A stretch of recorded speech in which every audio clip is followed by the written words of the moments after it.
Salamat sa Diyos, sa ngalan niyang Jesus. Amen. Itong balita mula sa ANDKNK Duan Channel Newsroom. Ako po inyong mahal na ingat, yaman.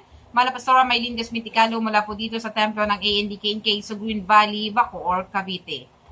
Papalalim na ng tuluyan ang mga pag-aaral ng Simbahang Anak ng Diyos Kadugo ni Kristo tungkol sa pagiging Diyos ni Jesus at sa iba pang mga hiwaga sa kaharian ng langit.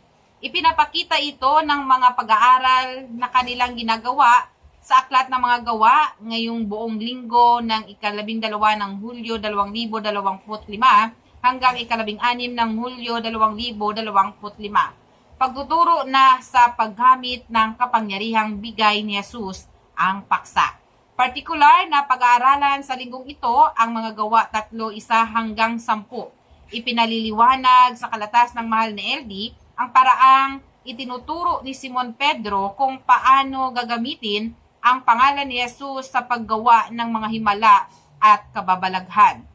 Magkaganon man, itinuturo din sa kasalukuyang kalatas ang pagiging tapat sa pananampalataya bilang mga kadugo upang maganap sa mga kadugo ang kapangyarihang ipinakita sa mga gawa 3:1 hanggang 10. May babala din ang kalatas sa mga peke at falsipikadong mga kadugo.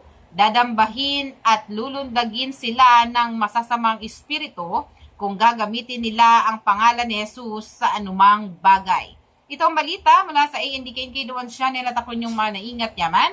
Mala Pastora Maylin Gasmiticalo mula po dito sa templo ng ANDKNK sa Green Valley, Bacoor, Cavite. Maaari kayong magpadala ng inyong mga reaksyon sa 0960-679-2567. Salamat sa Diyos sa ngalan niyang Jesus. Amen.